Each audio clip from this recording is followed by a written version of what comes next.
Hey, I'm Matt Manny. Thanks so much for joining me for today's devotional. Today we're going to talk about love out loud. We are heading into our last section of our Faith for the Impossible devotional. So I'd encourage you as we come down this home stretch of these last 5 devotionals.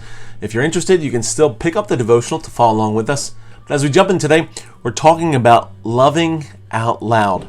Mark Twain wrote the famous quip back in 1870. He said this: "Never put off till tomorrow what you can do day after tomorrow just as well." It's that idea of procrastination. Things are easier said than done. Nobody understood this better than Victor Hugo, the famous French author. Back in 1830, Hugo signed a contract with his publisher to produce a novel by the year's end.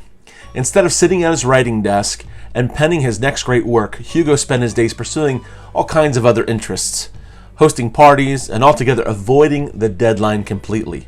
When the publisher discovered Hugo was delinquent on his writing, they imposed a seemingly impossible deadline, February of 1831.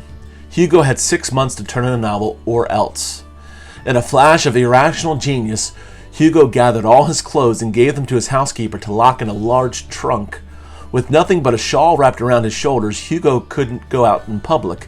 Instead, he locked himself in his room to write. Hot off the press, the novel arrived 2 weeks early on January 14th of 1831. He titled it The Hunchback of Notre Dame. It's amazing what happens when we put things off and when we have to self-impose a sense of pressure and accountability to get things done. It's really easy to say things like "I love you" and say words that can sound good, but really actions should speak louder than words. In Hebrews 3:13, the writer says this: "But encourage each other daily while it's still called today, so that none of you is hardened by sin's deception." This is really a throwback all the way back to beginning to those first devotionals where we talked about how our faith sometimes struggles to grow because of a hard heart. And so the writer here says, be careful that you're not hardened by deception, but to encourage each other, to love each other. We all have this opportunity to love really well, not just in words, but also in actions. The challenge for us is this: we can say things and we can insinuate things and we can have good intentions. We can say things like, well, I assume my wife knows that I love her, or my husband knows that I respect him, the boss knows that I appreciate them, the employee knows that I really value their time and their work, oh, my kids know that I'm proud of them and that I love them, my siblings know that I've forgiven them, my in-laws, I like them, or at least I appreciate them, or sometimes, I guess there's probably an in-law joke there maybe. But the truth is, I've heard a story about a husband who said, "I told my wife I loved her on the day I married her, and if anything has changed in 25 years, I'll let her know." And it's so sad because we know that's really not how we should love. That's not what a sense of love should be. That's not what a good relationship looks like. All laughing aside about marriage and about in-laws, the reality is that too many of us are extremely insecure. We're fearful of our relationships that have things change, and so we constantly need some sort of affirmation from those around us to know, do they really love us? Have you ever stopped to think for a moment that the actions of your spouse or a friend or a loved one, maybe your kids, or maybe some people in your workplace, their desire to get your attention is really a bid for connection, a bid for, do you care about me? Do you see me? Do you love me? Let's get loud when it comes to loving out loud.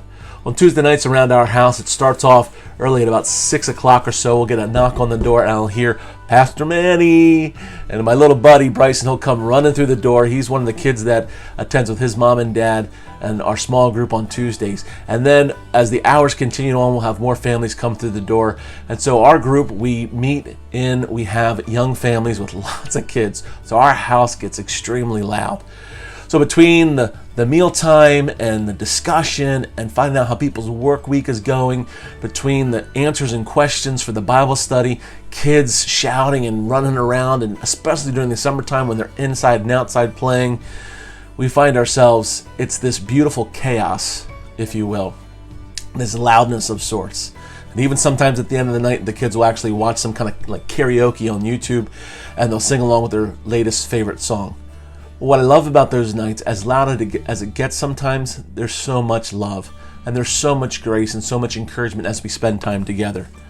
We find in Ecclesiastes, it says in chapter 4, verse 12, that a threefold cord is not quickly broken.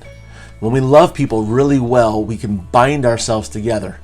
And so the challenge for us is this: who is putting into me, and who am I putting into?